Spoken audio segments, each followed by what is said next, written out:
Hello and welcome to Lewis Nichols Life Stories in association with Mr. Cornwall Ambassador himself, Shane Solomon. And we're joined by the brilliant Shane Lynch. Thank you for coming down to Cornwall. Well, I'm going to say it anyway. Top of the morning to you. Top of the, No, I am. Because we had a discussion with Shane, over this kind of last couple of days. We've had lots of discussions, in fairness.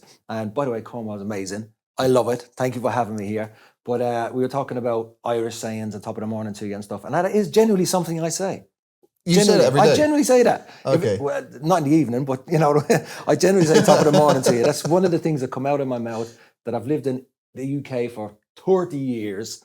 And it's kind of something I hold on to myself. My own little jigs and reels. How long did it take Shane to say that to you? And not only this morning. Oh, okay. Yeah, so what's that? Day 3? We're on day 3, I think. You've done well. That's normally an airport pickup line.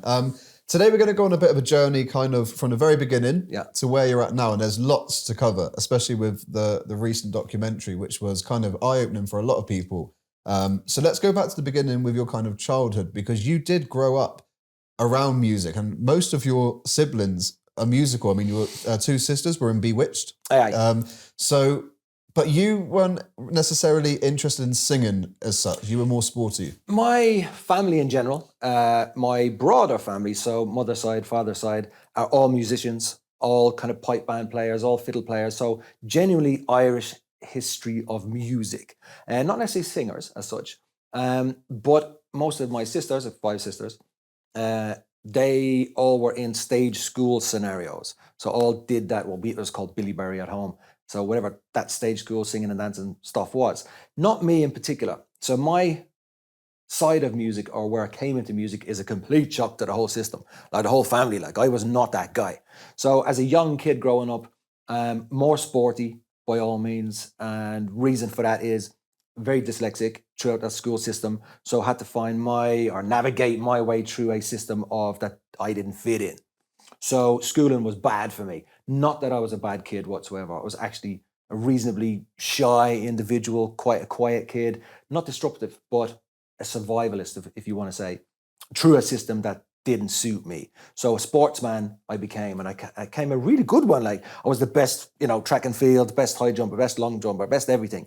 And that's what got me through that period of, let's say, kind of 7s to 11s to 12s, until you go into that high school kind of scenario, So, and then eventually I found my way out of school, politely kicked out of school in a kind of scenario. So I know I'm kind of giving you a broad sense of my childhood, or a narrow one really. But yeah, and then I ended up working for my dad as a car mechanic. That's kind of my birth to 15 years old. Did you struggle with kind of authority? So in school, like authority figures, did you like to do your own thing and not necessarily be told what to do? Yes and no. Not disrespectfully struggled in authority, just a sense of I didn't want to be found out. So I was more ducking and diving and weaving, as opposed to being rebellious against the nature of authority. Yeah, because from doing a lot of research, you kind of had the charm and everything, and it was just, you'd use your charm, but you weren't necessarily, like you said, bad. No. You're just a bit cheeky, bit of a... Yeah, I got on with teachers. Like I was polite, very polite. And I kind of made it a kind of sense of, when I entered a classroom initially, I'd always greet a teacher. And so in my mind, they'd already seen me. So they didn't need to then refer to me in each class, because they're, Shane's there, and they're looking for the other students. And I got away with loads just by being a nice guy. No, do you know, a story that made me laugh was when you spoke to your dad about going to have a meeting, I think it was with Louis Walsh, or about being in a band, and he kind of said, okay, what instrument do you play? Yeah, so the kind of schooling system, when I got kicked out, initially, I didn't want to tell my parents, obviously I got kicked out of school. So that summer was the most horrifying summer. We used to get down to Portugal every year, and we drove to Portugal every year. So all the kids in the back of a high ace van, proper Irish family that is, you know what I mean? In the high ace van there, lads. But towing like a speedboat. My dad was mad into speedboats. So it took about a week to get to Portugal. And we spent, in Ireland, you had 3 months off. That was your school system. So that kind of coming the end of August, in the back of the van, heading back to Ireland, I was thinking, oh my gosh, like, I'm kicked out of school. What am I going to do here, So I kind of bravely put my head through the curtains just as we docked from the UK into Ireland, and I was like, hey, Dad, you know, I don't really like this whole school thing. Any chance I could have a job? And he was just driving away, and he kind of went, yeah, no problem, son. And that was kind of my relief of out of the crazy schooling system. And then into that world of mechanics. So a car mechanic, my dad had his own workshop, very good workshop by that, kind of building hot rod stock cars for himself. Always drove race cars. I grew up with race cars in my driveway, in my garages, in everything, or my dad's garages. And I kind of, in my mind, as the only son out of 5 girls, thinking I was going to take over family business. So my life realistically was going to be a car mechanic, just like my dad. And fair play, he worked hard and he raised, a decent family within doing that. So coming towards that 17-year-old period, not quite just finished my exams, still on that kind of teetering in and out of one day of college and apprenticeship scenario. And a guy knocks on my door that I've not seen for a period of time from that school. And he was like, hey, Shane, do you want to be in a band? And I was like, what are you talking about? I'm not into music, like in that way. So not interested in anything other than cars. That's more like motorbikes, cars. So my sisters, 2 older, 3 younger. So the older ones always are interested in boy bands. So I know what a boy band is. So I kind of grew up in the New Kids on a Block, Bros, into Take That scenario. And he goes, yeah, look, we're going to be in a band, like Take That. So I was like, what? Like, why? I don't even know why you're knocking on my door. And he goes, no, because like you have a particular look. You look right. And I was like, okay, I look right. Fine. So then a couple of weeks into this discussion of what a band is going to be and what we are going to do, I said to my sister, my oldest sister, Tara, I said, look, me and Mark Walton was his name, me and Mark were going to be in a band, right? And she goes, right. She said, I says, but we need a manager. I said, right. I said, do you know anyone? She goes, oh, I'll ask. So she goes into her after school and stuff. There's a lady, famous lady called Twink, and Twink was one of the stage school heroes of Ireland. She was the one who kind of created anyone you've seen on TV who was stage school based. Twink was the girl, And she came home after they were auditioning for some show or creating some show, and she came home and she goes, yeah, I've got a name for you. Twink gave me this name, a guy called Louis Walsh. So we got a number, a name, Louis Walsh. Gave him a call and said, "Hey, Louis, Mark and Shane, whatever way it went." And he said, "Yeah, we want to make this Irish Take That." So he says, he goes, "Okay, love the idea, lads. We'll meet you in a Grafton Street. There's a very famous kind of shopping street in Dublin. I'll meet you in Grafton Street in a particular pub, which is actually no longer there anymore, that I don't remember the name of. It was a Tuesday morning or just about afternoon." And I was like, "Oh, Mark," I said, like I can't go on a Tuesday morning. I said, "Work for me, Dad." I said, "No way I'm getting time off work." My dad was a reasonable man, but I mean, sickness didn't exist in our family. You went to work, you get out of bed, you're not allowed, you're not allowed to be ill. You're not allowed to have a problem or a day off. You went to work. So again, it was like that, asking him, could I work for him job to kind of now have a morning off work job. So I said, "Hey, Dad," I said, "Listen, I kind of need a Tuesday morning off work." And he goes, "Oh, is that right, son?" Like that was the wide night of, "What are you talking about?" I said, "Yeah." I said, "You see, I'm going to be in a band," I said to him. And he goes, now, a pause that you don't want to hear from your father is one of those. And he gave it a decent pause. He was right. "Tell me something, son." He says, "Yeah, do you sing?" "No." He goes, "Right. You play an instrument?" He says, I said, "No." He goes, "What are you going to do in this band?" I went, "I don't know." And he goes, "Right, be back by 2:00. So we kind of got into this kind of moment of, go do your thing, you idiot, you know. So, and we went and we sat with Louis Walsh, and Louis Walsh he was looking after a show bands around Ireland. And probably the most famous guy was Johnny Logan. Eurovision. Johnny Logan, yeah, Eurovision Song Contest winner twice, maybe 3 times, I don't know. But he was looking after him, and Louis kind of said, he goes, "Yeah, I'd love the idea." And pulled out, at the time, it was like the rolls of this fax. And he was just saying, "Look, Johnny Logan is in Holland, Johnny Logan is here, Johnny Logan's there, this is what I can do for you, lads." So in fairness, he was the right man for the job. So we said, right, let's set up this whole thing called well, it didn't call Boyzone at the time, but the Irish Take That. So within a couple of days, we were on a radio station, 2FM it was, in Ireland. Me and Mark went on, had an interview with whoever it was, spoke about holding auditions for the Irish Take That. And I have to say, it kind of snowballed real quick from there into people lined around this building, and me, Mark Walton, Louis Walsh, were, auditioning what became Boyzone in a very short period of time, out of absolutely nowhere. And for me, genuinely going, what am I doing here? Like music was not my thing, but what it was an opportunity, and what it was I'm in my life, I'm a chancer. Hence, opportunities for me and experiences for me are important.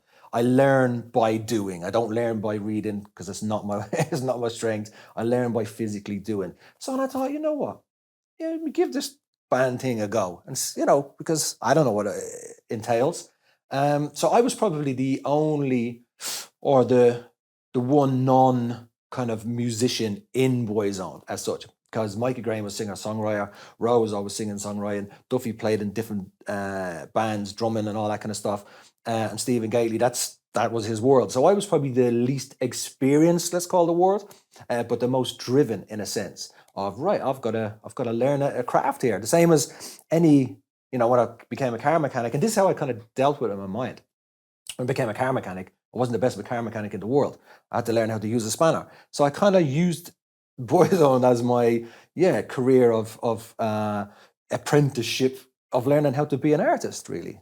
Did you? I didn't know that you were actually involved in the audition process. So did you have a say in who came into the band? I sat behind a desk with Louis Walsh, with Mark, with Thingy, seen Ronan Keaton come in, seen Stephen Gately come in, seen all the boys come through the door. And I had a little pen and pad kind of going, no, you know what I mean? He's good, he's bad, you know what I mean? Or what I was interested in. Yeah. Because there were two members originally that, and obviously no longer, they kind of were released by Louis. Yeah. After that performance. Was it on the Late Late Show? Yeah, the performance wasn't the reason for the release. Good word, not sacked. The release. The performance, so that was an interesting dynamic of a very famous clip of Boyzone, of course. And we had finished the audition process. So you had people like Colin Farrell there, the famous Colin Farrell, and a lot of other Irish artists that went on to do fantastic things. So let's call us the top 10. The top 10 of Ireland were there, and 6 got selected. And out of those 6, we went on, that was a Thursday evening. Friday evening, biggest TV show across Ireland, The Late Late Show. Right, lads, I think we've been in the newspapers quite a few times talking about the auditions, talking about this process of building a band. And even into that first TV show, I'm pretty sure we weren't called Boyzone. I could be wrong. But we went on. We went on to be introduced as the guys who won the competition, say.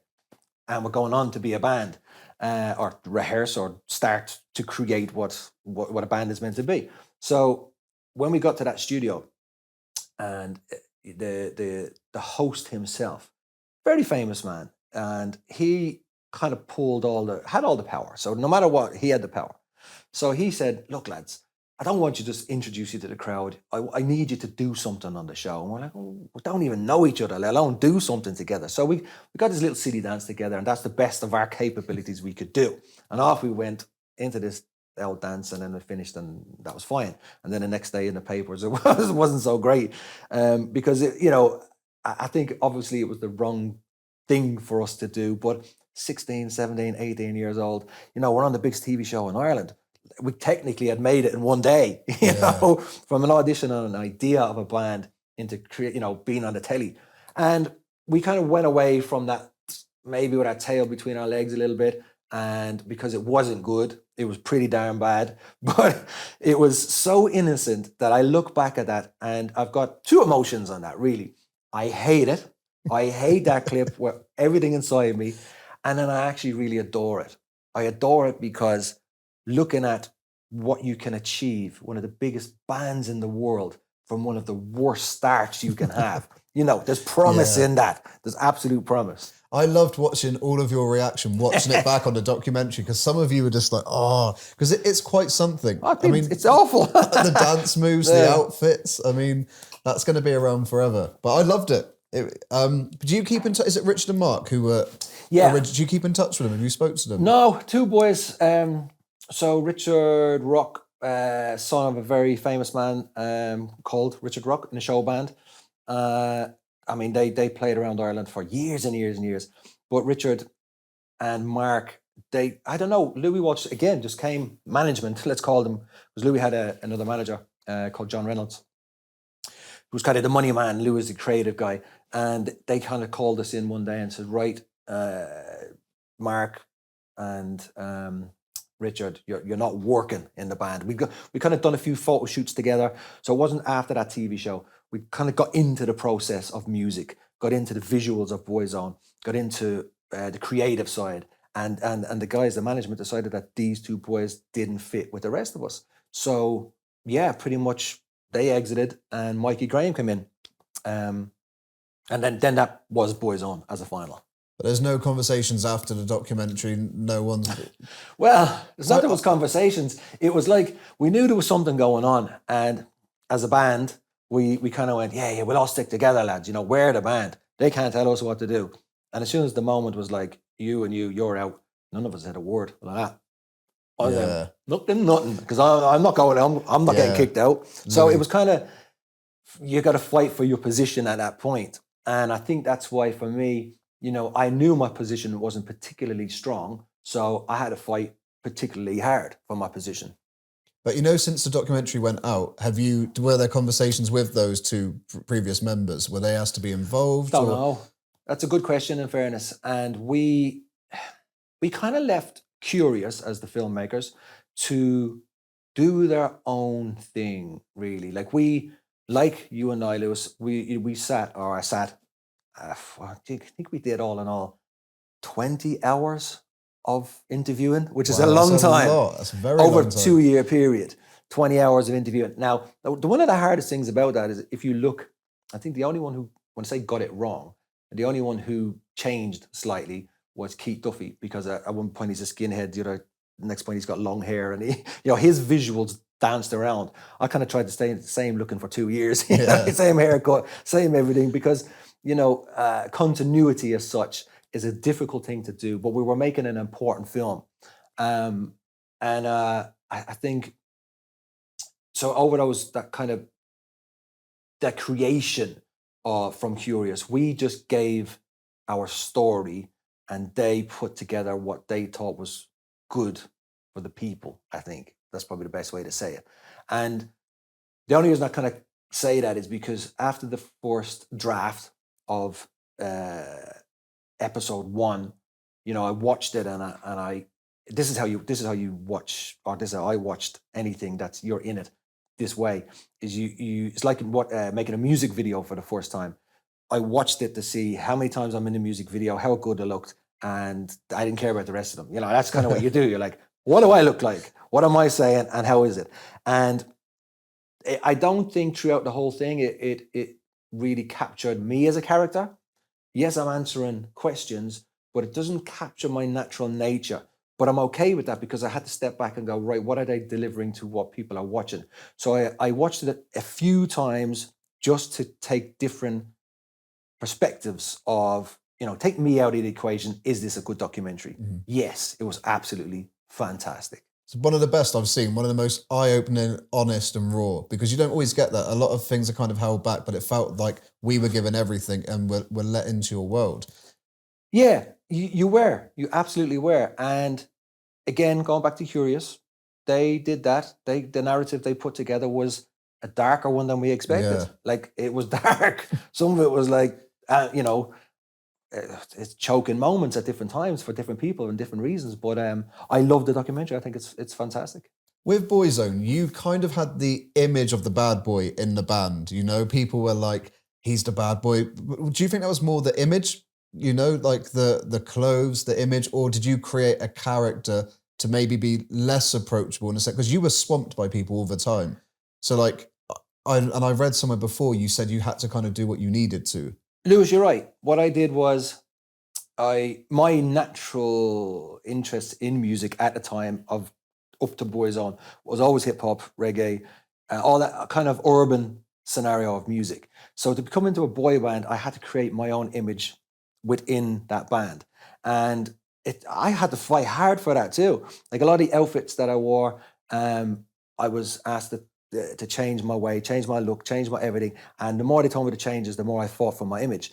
And not that I was, again, rebelling at a scenario. It's just, I was trying to be who I was. I was trying to be, I know my interests of USA music and everything USA, from the trucks I drive and all that kind of stuff. That's who I love that culture. I was just trying to be me and be a bit more real within the band of Boyzone. Not that it's a fake world, but it's a pop world.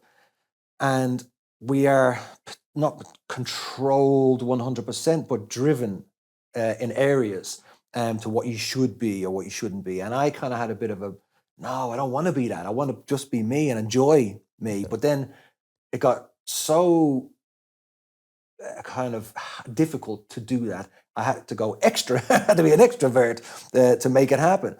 But I also did it because I think because of my shy nature and stuff like that. And a lot of the TV stuff that we did back in the day was a lot of auto cue. So when you're doing all your live and kick-ins and all your GMTVs or whatever back in the day, they always ask you to read out certain things and almost like you're talking the interview, not saying the interview. It was such a, because it was typed for you. So you were typed out what you should be saying as a boy band. And it's so weird.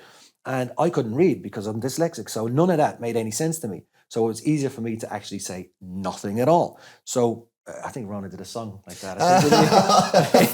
It was easier for me to say nothing. And then I created this own little space in my mind of just this darker character in Boyzone. It happened naturally. And then I ended up looking like this, tattooed and just, gold chains, pierced this, pierced that, everything I did. And all of a sudden that became quite attractive to a whole different audience. So we kind of built our own characters and then also had a completely separate fan-based scenarios. We really did. It was quite incredible. I know, because it is very clean cut in a band, but you did have that element of the edgy look, which people loved. But a part that I wanted of the documentary that shocked me was when you were recording the debut single. Yeah. And you weren't initially offered to fly over to actually be part of it. Louis had to pick a limited budget, the strongest singers. And was it Keith's parents that paid for you both? No, on a similar scenario, budget was tight. There was no money. Who's going to be the lead singers? Throw them into the studio and let's go. And I think it was the first time we were leaving Ireland to go to a big deal. And my mum and dad, I was working at the time. It was different for me because I was a car mechanic, so I was getting a wage. So I paid for myself to go. I know Keith's mum and dad paid for him. And I don't know if the three boys went over, or maybe it was only me and Keith who didn't. But at some point, I know in the documentary, Ro was told, like, he couldn't sing. Don't kick the blonde guy out of the band. And this was this guy called Ian Levine. And Ian Levine was a massive music producer. Did some of the early Take That stuff, did E17 stuff, he was a big deal. So, he was a horrible man to work with, horrible place and space to be in his studio. I would go as dark as saying evil, an evil place, and an evil guy. And he kind of picked Stephen Gately, Mikey Graham. They're your lead boys. They did the first record, Work My Way Back to You, by the Troy Spinners. And that was our first single for the UK. Oh, Ireland, actually, not even the UK, just Ireland. Did that not knock your confidence, though? That kind of the fact that you just weren't invited. You're part of this band. It's kind of, you're all together, but it's kind of saying, we don't think you're the strongest singer. Stay at home. When we need you, we'll get in touch. No, not for me. There was no confidence base there for me. I knew my position. Like, I knew I was not an artist coming into Boyzone. I had to create a craft. And this, you're only a couple of months into understanding what music is for me. Like, what is a song, in that respect? Or how do you put it together? How do you write a song? How do you sing a song? What's a harmony?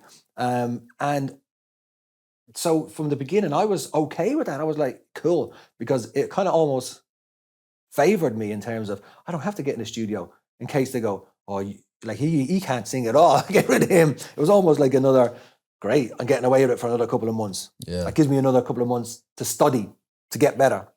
One thing I wanted to ask you was the level of fame Boyzone in the 90s, it was huge. I mean, I was seeing the videos of your cars getting chased. Yeah. You couldn't move. Did you ever struggle to adapt to that, to kind of go from just a regular life being a car mechanic to suddenly everyone wanting a piece of you? Or did you like that? No, I didn't particularly like it. It became with a territory that I understood to accept. It was super interesting in the beginning because it was a frenzy of that, and then it became definitely difficult just to like I didn't know who I was anymore. I didn't know what I liked anymore. I didn't know what TV shows were on. I didn't know anything other than a room like this, a studio and a back of a car and an airplane and it was, I know that's a far-fetched, because the world itself, the opportunity, the point percent of people who ever get a chance to be in our position is incredible. And but as a kid, I wouldn't have been mature enough to understand, because it wasn't my destination. In other words, I didn't grow up thinking I'm going to be a pop star, rock star, like some of the other boys did. I was going to be a car mechanic and a race car driver. That's what my mind is. And now I'm in this band and getting catapulted around the world and the frenzy of people. And I got into a point of, yeah, maybe I didn't understand it so much, which was a weird place to be in. Definitely a weird place. You know, when you see people like Justin Bieber, for Mm. instance, and at the moment it's kind of obvious he's going through a tough time, do you ever look and think, I know what you're going through? I know that level of intensity that you have. Like, Yeah. is there, like, I guess you empathize. You do. There's, I don't know if empathy is the right word, but you certainly understand, because we all are on this crazy journey called fame. And, some people are built very well for it. And some people think they are, but it's too late. You're in too deep. Yeah. A lot of the Hollywood guys, hey, let's take any scenario of fame. Drink, drugs, suicide, all that kind of stuff is very real in that world. And there's a reason for it, because some can take it and some just can't. And it can completely mess with you and, yeah, take your life by all means. Well, I'm going to go on to Love Me For A Reason. It's my favourite track Oh, from yeah? Boyzone, but it did catapult you to kind of big levels, especially in the UK, Yeah.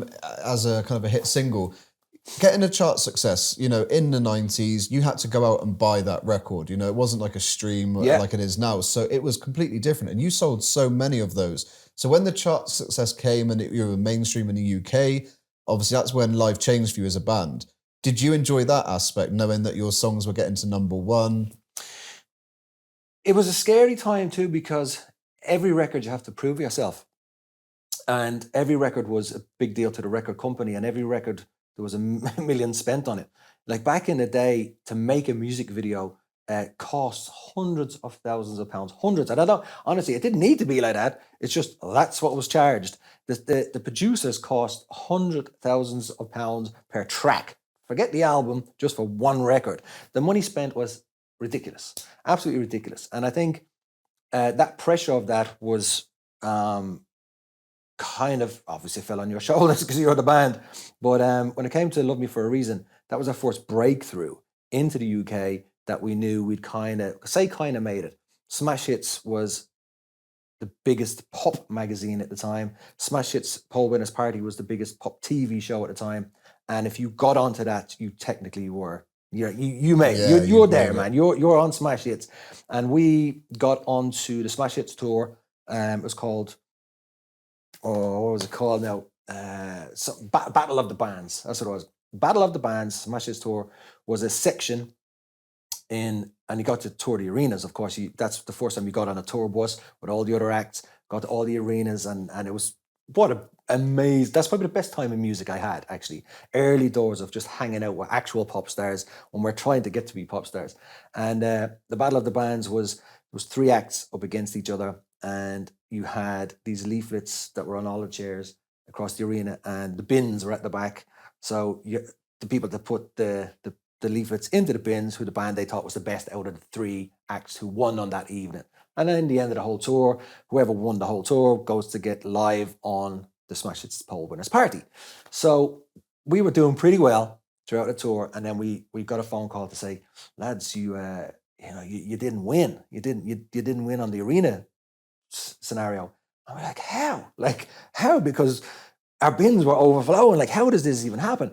As it turns out, there was a band called Juice, and they were super nice guys, 2 girls, 2 boys, and they were managed by the same manager as E17.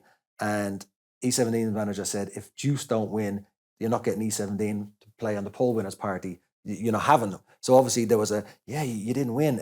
Juice won, and we're like, oh man, that's not right. Something's going wrong. And then in the end, Shell Huckley was her name, who ran Whole Smash Hits. She called Louis and said, look, it's kind of an undeniable thing. I've had to say to Tom Watkins was his name, E17's manager. I had to say to Tom, I can't do this. The boys hands down won this tour. Wow. They have to put them on the live thing. It's all kicking off. The fans are going mad. You know what I mean? And I think, so we won in the end, the Battles of the Bands, and I think they let Juice perform as a runner-up or something, so E17 would do it. So politics in the day. So we almost never nearly made it, you know? They rigged the vote. Yeah, they rigged the vote, yeah. That's mental. Yeah. I can't believe they would actually... Well, it's music, isn't it? It's an don't forget, it's business. It's an industry. And look, I know there was periods of time where Lou Waltz said, you're not getting Boyzone unless Westlife play, you know, and stuff like that. I know that jigs and reels, but that's power of persuasion and leverage in any business that a lot of people do. I think as well for Boyzone, obviously you started off your debut album, #1 in the UK, Ireland, did incredibly well. That adds a level of pressure, like you said earlier, that you've got to maintain that, which you did. But I mean, to #1 album, you think, God, the next one's got to be as good. Yeah. People are going to have to love it. Did you all as a band feel that? Because when you're at such a level, to maintain it is daunting. I think at that point, so let's kind of 4-track into 96.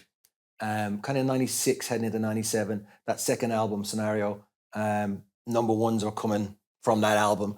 And we were then we were on a complete soar. Like we were just rising. We were unstoppable. And, you know, then we started to really from 96, 97 to go around the world. We hadn't quite left the UK at that point. But then the rest of the territories were like, we want them. So we started going into Europe, then over into the Far East, and not quite as far as Australia yet, but thereabouts. And by the time we finished one record, let's call it an album, not even a single, one album, because we released different singles in different territories around the world. So we were recording the next album. By the time we kind of came around, it was just this wheel of just continuous songs and music, and you're just making it and putting it out, making it and putting it out. So there was no kind of definitive territory at that point. It was just the world. We were now the world. Do you know what I love about Boyzone is the fact that you had so much credibility in the music industry, so much so that you're performing with the Bee Gees, you know? What was that like for you to when you're on stage and you're sharing it with absolute legends? Does it feel like, wow, this is something? Not at the time, because it was we were a band. We were one of the biggest bands in the world.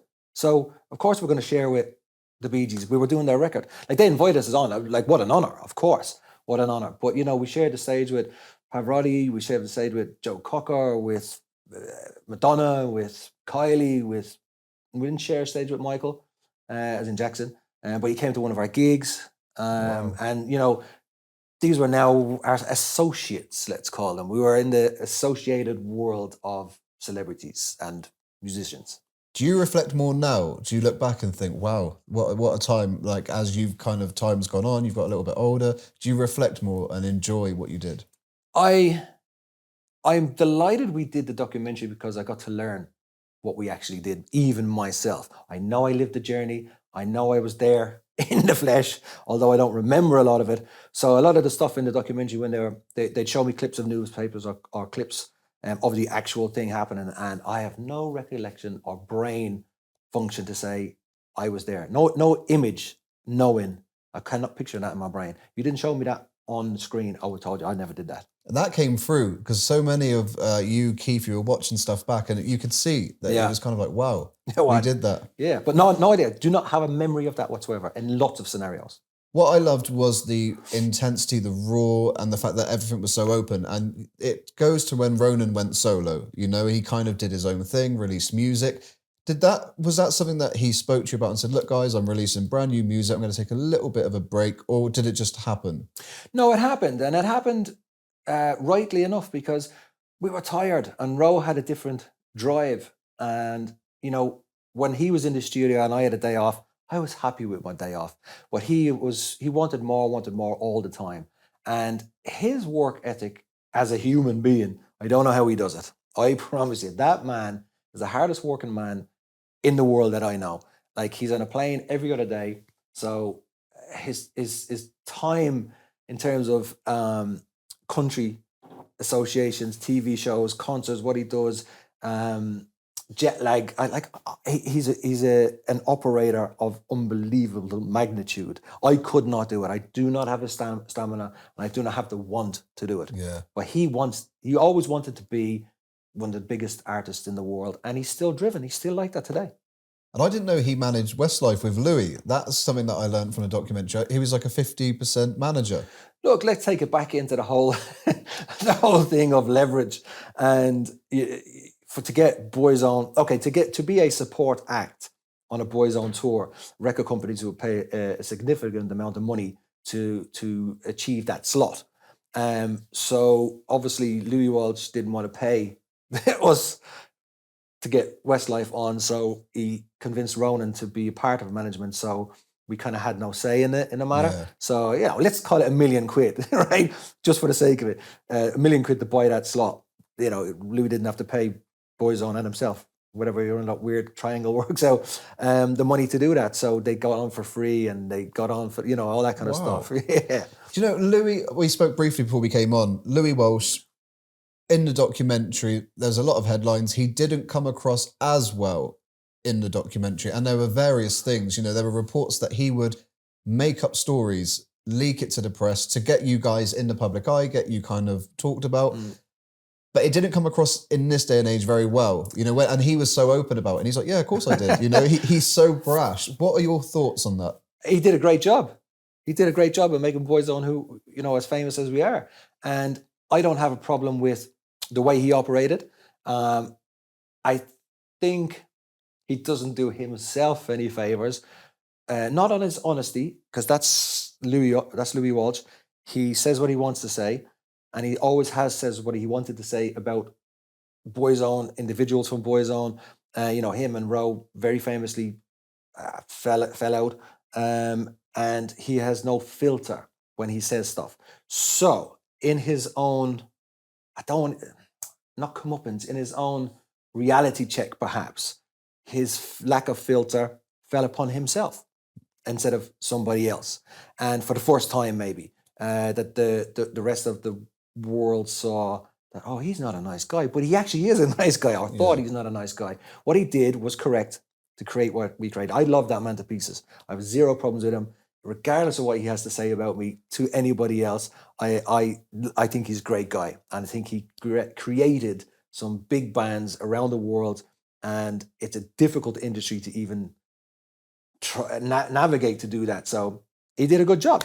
We saw on Celebrity Big Brother last year, he definitely doesn't have a filter. No. If he's got something to say, he will. But the bit that got me was, it was when Stephen's sexuality was leaked to the press. And no one knows who did that, who kind of gave the story. But Louis, when a lot of you were emotional, Louis wasn't. And even so much so when he looked at the article when Stephen died, he looked with kind of like, oh, wow, look at the article. And he was more fascinated with the headlines, and there was no emotion there. And I think that's maybe what didn't come across well. What are your thoughts on that side? Because that was talked about, it made all the papers. That's Louis Walsh. There is no particular emotion. He just, that's the way he is.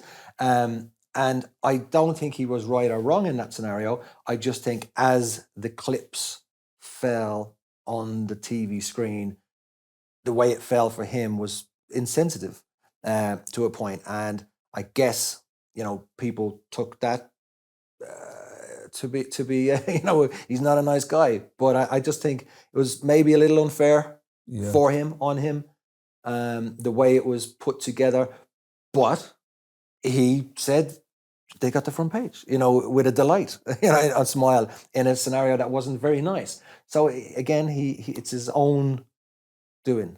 Do you still keep in touch with Louis? No, I don't. I have his number by all means, and I did leave him a message after the documentary came out, and I seen the amount of. I didn't think he was going to get that much hate. Not that much. I mean, and I'd have said, listen, man, I love you, and if you need any support on that, Mark, give me a shout. But he hasn't. But that's okay. Did he reply to the message? No. Wow, that's no, but I don't mind, because when you're in the moment of paranoia is a weird thing. A newspaper story is when you wake up in the morning and someone phones you and you think, have you seen you're in the paper today? Oh, what have I done now? Yeah. And if it's not a nice story, you will live a horrible few days of paranoia. Of you just think every single person has read that story and every single person is thinking something negative towards you. So eventually that kind of wears off and you get on with your day and you don't really care. But yeah, I think Louis just kind of got into a massive paranoid state for a long time. For me, Mikey came across really well in the documentary. He took us on a journey that I don't think a lot of us knew he was going through for all those years. Yeah. And he wanted to say his story and what he felt, because he felt his journey was different to the rest of you. And I think since you actually reached out to him and you said you did really well, when you watched it back, was there anything that Mikey said that surprised you? Mikey, Keith, Ro, they all surprised me in certain things. I learned a lot about the boys watching the documentary, a hell of a lot. Mick, I think Mick's struggles were always visually there, but to hear him actually verbalize it with heart and with soul and with passion and with understanding and with him as a person now was emotional to watch. Even though I sat with him on the plane, on the train, and on the automobile, for all of those years, we still never spoke about his actual inner depths of emotions. But I saw them on screen and I was blown away by them. And in fairness, he made the documentary. For me, he made the whole thing. He made the documentary what it is. Yes, we all have a story of Boyzone, but he was the one who because he wasn't originally going to take part in it. Originally, he was like, no, don't have anything to do with it. And eventually, because it was such a long period of time we were filming over, he came around to the idea, and I'm so happy he did. I'm so happy he told his story, because it's an important one for what he went through or what people go through, or not even just industry people. I think people in general of that pressurized job scenario, high energy jobs. And when I saw it, I was proud of him. Like I was super proud of him, the man he is, that he was able to speak, that he gave us the insight. And I just sent him a message saying, bro, I think you did an incredible job. And thank you. I thanked him for being a part of us at that point and not, just staying away. And he's come a long way since the documentary, as a person, as a human, as looking further down the road of staying alive out here in the world and those pressures. And he's really got a hold of himself lately, which it's a beautiful story. Do you know the bit at the end? I think it's you, Keith, and Ronan. You're having a pint together, and I thought that Mikey was going to be there. It leads you to believe he's on his way, but he doesn't, and he stayed away from that. What was the reason? Did he just not feel it was the right time? He wasn't ready. He wasn't ready to sit in a room with us boys, and I think there's different backstories for each individual with Mikey, and we all had our own dynamics through the years of Boyzone, and those dynamics and friendships came and go in different monthly periods. Like me and Ro used to hang out a lot, and then me and Ro didn't hang out a lot, and me and Duffy hated each other, and then me and Duffy were like best friends ever. And then we all had, as the years passed, we kind of swapped around friendships all the time, and that was just simply to do with who didn't piss you off that week or that month, and because we were great at poking the bear. Like we were great at it. If you saw one chink in someone's armor, you couldn't wait to take them down. You know what I mean? Kids, childish stuff. absolute childish stuff. So, and it kind of continued. There's a weird thing which when me and the boys got back in 2008, and then all the way up to our last world tour, which was 2019, 18, 19. Like, even though we're big grown men, we still kind of, you know, prod each yeah, other. you were taken back to this really weird place called Position, and the Boyzone Position. I've got children. I'm a grown businessman. I'm a this. I'm a that, and the other. But I become a child when I get back into Boyzone. It's really weird. The natural nature or spirit of the whole thing is weird. It came across, I mean, you said before we were filming that you kind of had to pack 30 years in just 3 hours. But how it came across on the show was that the last tour, the farewell tour, that you and Keith were enjoying it and you were kind of having fun out there like the audience. And Ronan and Mikey were more kind of, not, I don't want to say professional, but, you know, they were taking it very serious and maybe not having as much fun as you both. And there was apparently you guys were drinking a little bit more, partying harder. Do you reckon that caused a bit of a rift, a bit of a divide? It always has done for the years of Boyzone, because my role is not a lead role. It's a functional role, and I function very well, and I don't get it wrong. And if I was anyway the word unprofessional on stage, if I was ever got it wrong on stage, sure, you can say something to me. Doesn't matter how late I was in the bar. Doesn't matter how hard I partied. If I got it wrong stage, then you've got authority to have an issue with that. But I never did, so there's no authority there. Keith is a little bit more openly has fun on stage. Like, I don't like to get stuff wrong. I will live a moment of that. Even if I got a dance, nobody even noticed that there was any dance moves or any positions. But I know I am a bit sensitive that way. And where Keith is, he's a bit more reckless, a bit more outgoing, and might maybe just be a bit more mischievous is probably the word, mischievous. And I think that could goad people as well. But it's been 30 years of that. That's who we are as characters, And I think that's what we're saying about back in the day.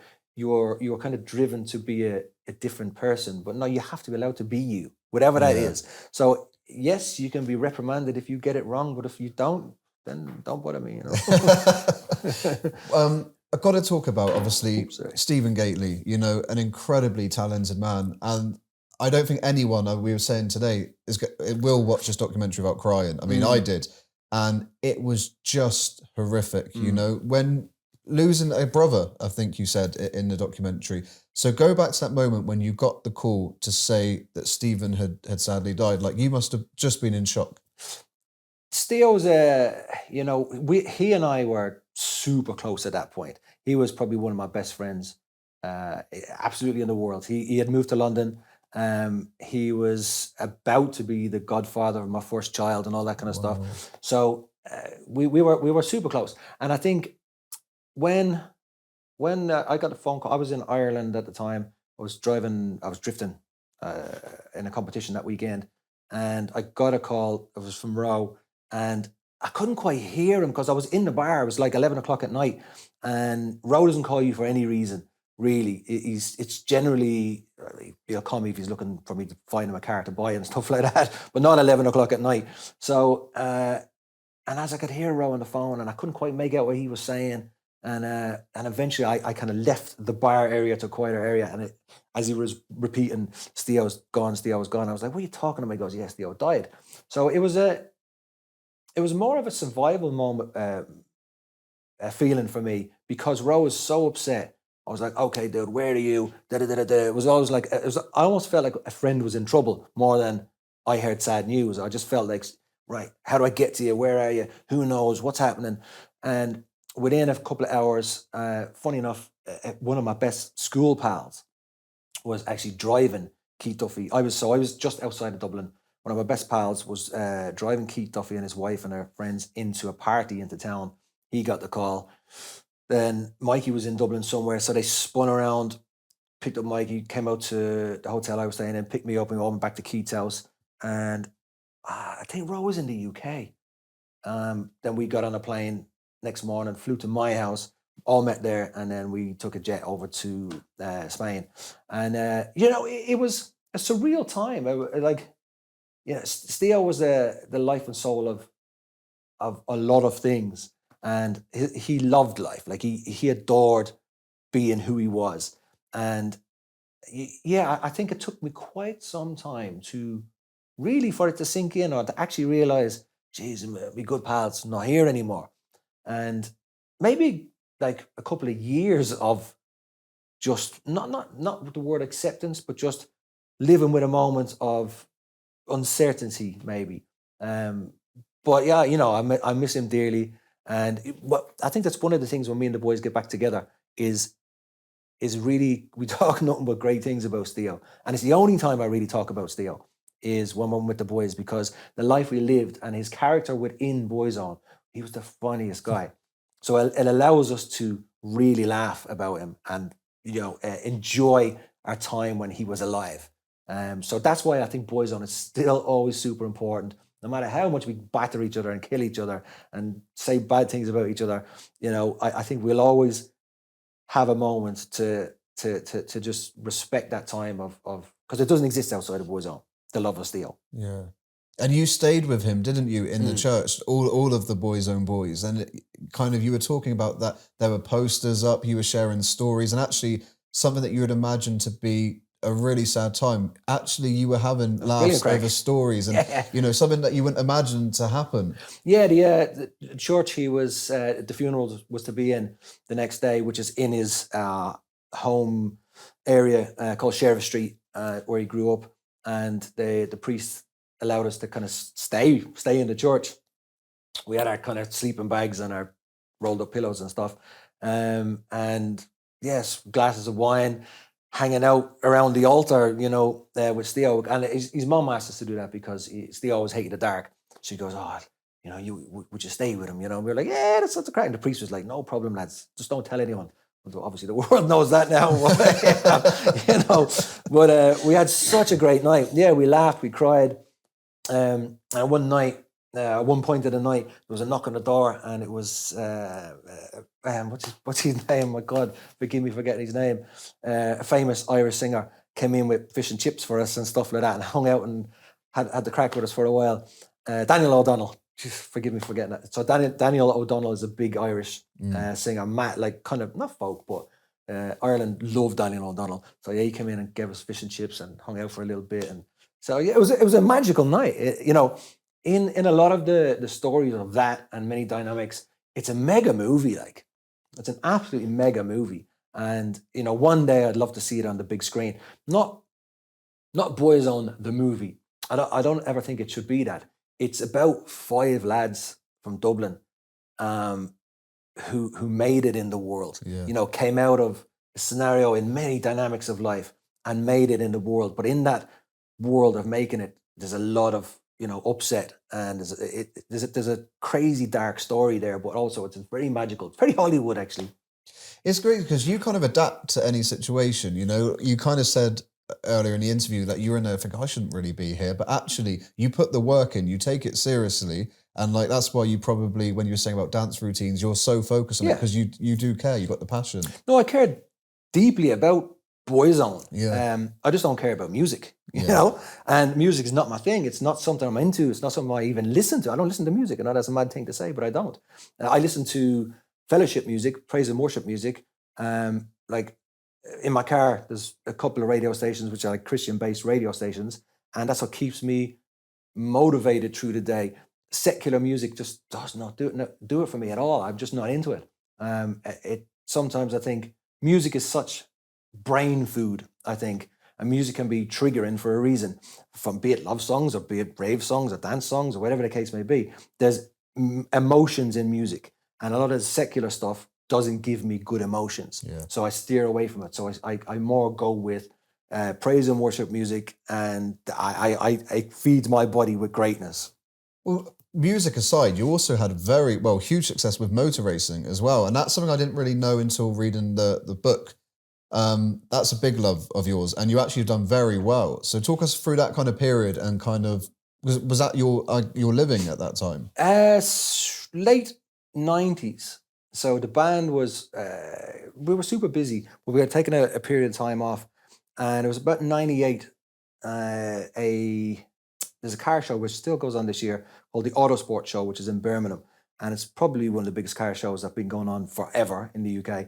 And they invited me down to do a celebrity race, but only for fun, by all means, but in a big arena. And so I got to the arena, got to the celebrity race, and expecting to see the caliber of myself. So, interviewers, TV personalities, singers, that kind of thing. But it wasn't. It was all full blown professional race drivers. So Alan McNeish, which was a Le Mans 24-hour driver, Alistair McRae, which is Colin McRae's brother. You had John Cleland, which was a touring car driver. You have the caliber of the greatest of greats of the UK were there. And me, this guy, Shane Lynch. And so it was a confusing time for everybody, I think, including the drivers. And they said, look, what we're going to do, Shane, is we're going to put you at the back of the grid. Don't get in the boys' way. Just go out and have fun. And there's a guy, the clerk of the course, let's call him. There's always a clerk, the headmaster. So he kind of sets the rules in any race. So if you're watching F1 and if you see some jiggery pokery going on, the clerk of the course has the right to say disqualifications or la la la la. So the clerk said, yeah, Shane, we'll put you at the back. And that was it. So we were driving Caterham 7s. And I was always street racing as a kid. They're called AE86, which is a Toyota Corolla twin cam, which they're a Group N rally car made, rear wheel drive, go sideways, you could skid. And so used to that setup of car, the guy who lent me this car, he said, just on the line, keep it in second gear, leave it in second gear, and just do your thing. And I was like, sweet. So pretty much I came third in that race. And from there, I got signed to Ford Motorsport. Because they kind of went, Mr. Lynch, come this way. And back in the day, all the big main kind of dealerships were there. And yeah, I got a pro drive in '99 with Ford Motorsport in the rally cars. And then rally, I did well in the rallies, won quite a lot of trophies, but then kind of, it wasn't my bag. I didn't like the cliffs and I didn't like the trees, and they kind of hurt a little bit when you hit them, So I thought, well, maybe I should try circuit racing. And I got an opportunity through Ginetta, which is a British-built race car. I went to drive for Ginetta for a bit, won a novice championship, then got catapulted into a team called Eclipse Motorsport, which was British GTs. Then I drove British GTs for 4 years, I think, in other different disciplines that loads of people gave me drives with, from Legends to Fiestas to Porsche, Germany to just mega stuff, like stuff of dreams, and now all of a sudden I was in who I was meant to be. I became the guy I've always wanted to be, even though it all came because of Boyzone. Of course it did. I wouldn't have got these drives without being famous, but I was doing well and I was winning trophies and I was winning championships, and people just kept really come and drive for us. And I eventually ended up driving for a team called Jap Speed, or drifting for a team called Jap Speed, 2006. And I'm still with them today in many different disciplines of rally, race and drift. Yeah. That's literally like your dream and you're getting to live it out. That's amazing. Yeah. Wow. And I have my own workshop at home now in Cheshire. Build race cars, rally cars and all of the rest. And yeah, living my actual life, I think, in amongst Boyzone. So, kind of strip back and just be you. Yeah, if you're growing up as a kid and you said you want to be a pop star or race car driver, I'm doing both, and it's what a life. Like I'm super blessed, man. Super blessed. And a businessman as well, because earlier you just mentioned that you could get nice Italian brogue shoes and you have your own business. I was like, hang on, what? I love business. Like I super love business. I'm not particularly good at it, but I love it. And I think I'm too nice. I'm a shit businessman, really shit, because I actually too kind. But yeah, Amen Shoes is something I created maybe 6 years ago. I've just licensed that to another company, so they've just gone into like John Lewis and bits and bobs of that. And I've just got Amen perfumes now, which are inspired by perfumes, we're about a year and a bit old, going super well, actually, super well. So in other words, it's the inspired by stuff where you're getting all your big brands, your big brand names, for a fraction of the price. It's the same smell in a different bottle, basically. Wow. So your 100 ml Tom Ford, you can get it from me for like 40 quid, you know what I mean, and stuff like that. And I promise you, it's the same smell, same factories in a different bottle. And I've always done that with my shoes too. My handmade Italian leather shoes, where like your 250 quid starting stuff into 600 quids. I always stayed under £100. Now, since I've licensed the brand, they've gone slightly up. But margins, and I understand why the big brands do it, because they're spending millions and millions and sometimes billions on their brand name. We don't have to do that, so we can give it to you for. And I think in the day that we're in now, we all want a bit of something left of that change in our pocket for the stuff we love, and that's what I like to do in business is that.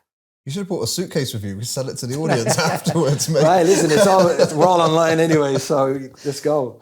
This question, obviously, I know you would have been asked so many times, but will we see Boyzone back, even if it's just a live show? Maybe not new music, but a live performance. We this documentary was the time to do it. But weirdly, there was an uncertainty. We spoke about it, of course we did. It was like, look, shall we do one big show somewhere, which we know we can handle? And what I mean by that is, me and the boys can handle each other for a couple of rehearsal dates and a big show. What we will never be again is a band. Not touring band, a music making, album making, song creating band. We're not going to be that. We can't handle each other to do that. We can probably manage 3 weeks together before it all goes tits up, or we all just start poking the bear again, because we're just silly boys. And there's a possibility in the future there might be something, I don't know, but it's not this year, I tell you that much.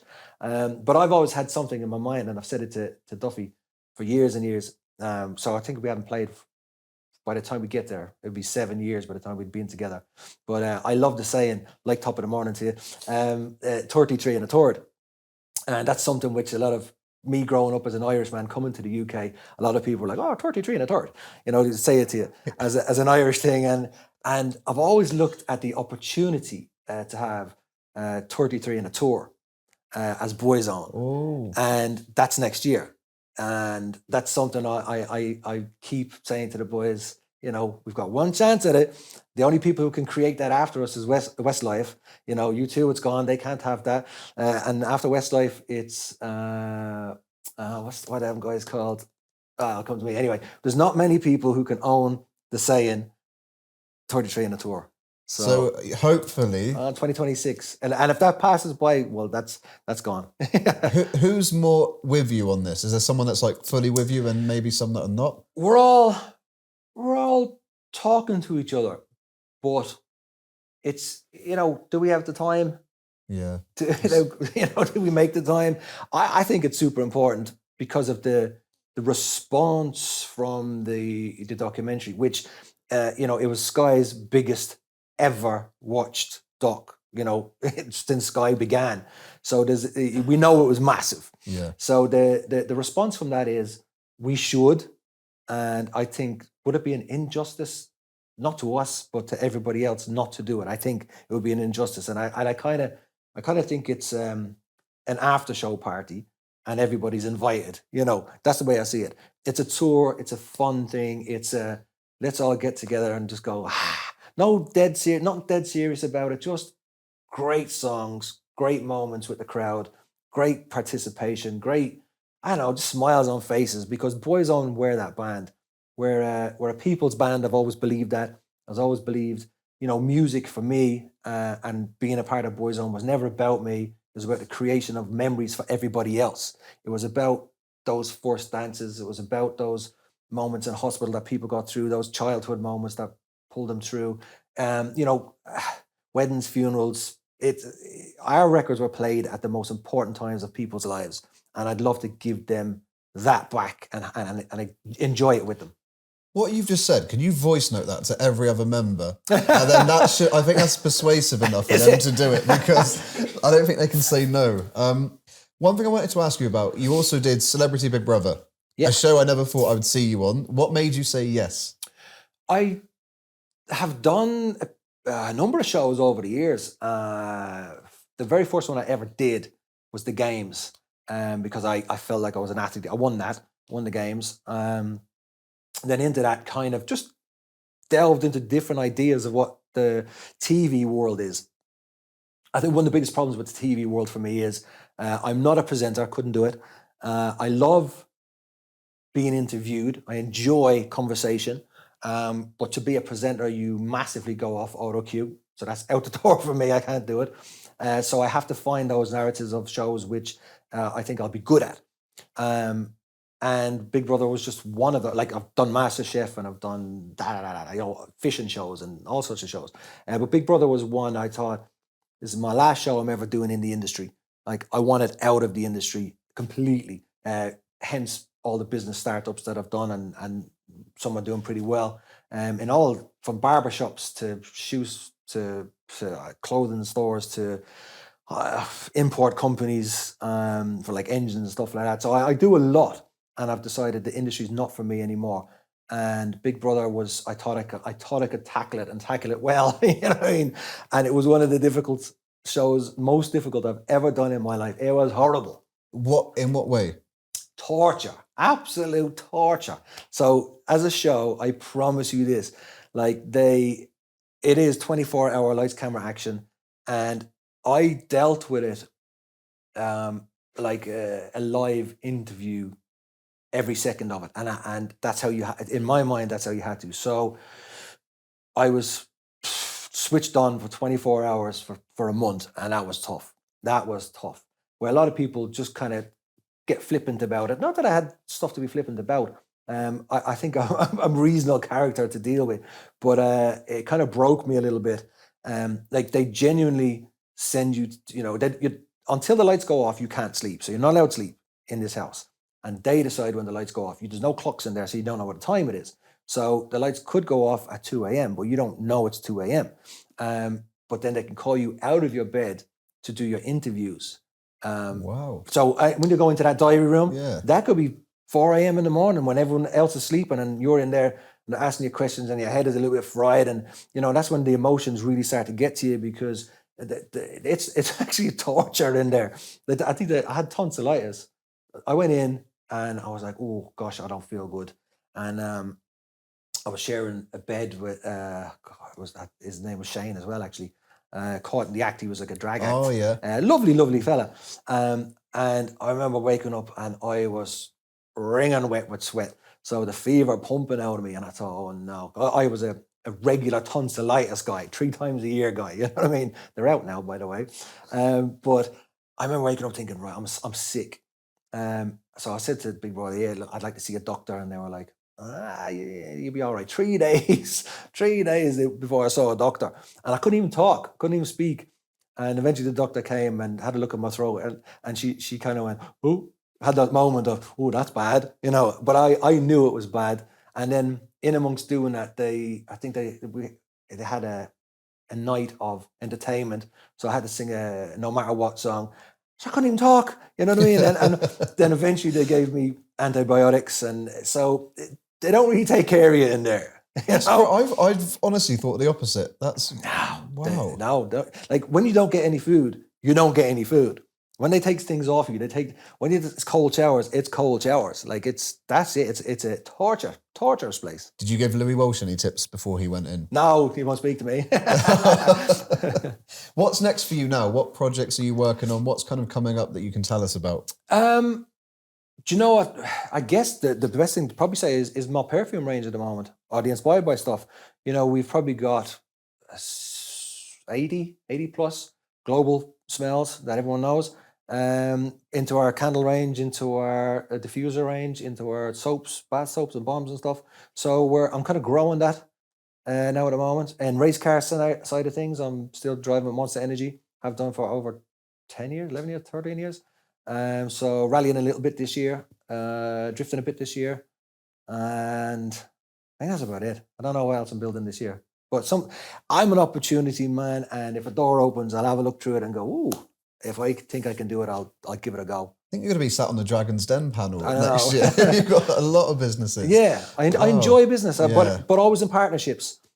People who I believe in, people who I want to work with, and stuff I want to know about. That's that's what I'll get into. And it can be from a range of all sorts.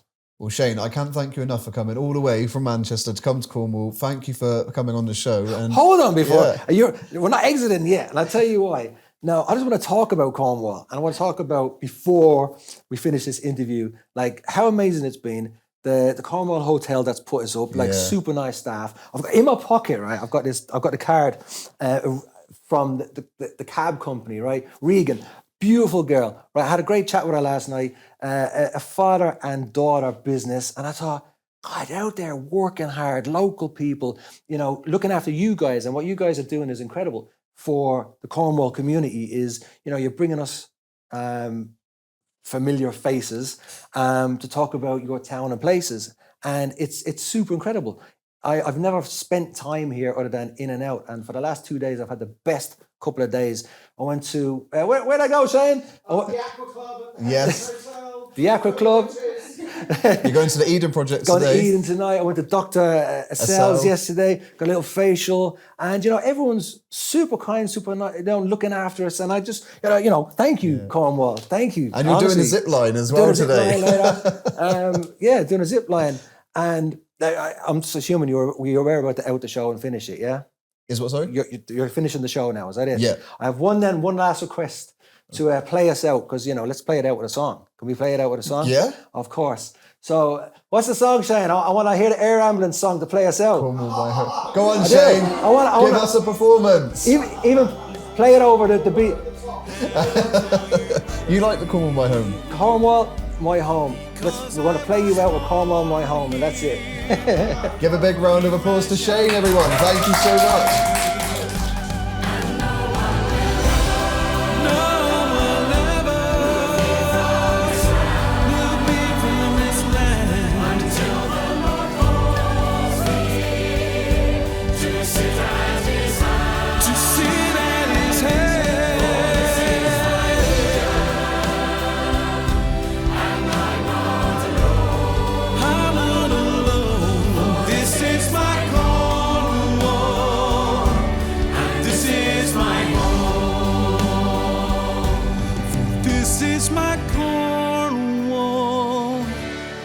This is my home.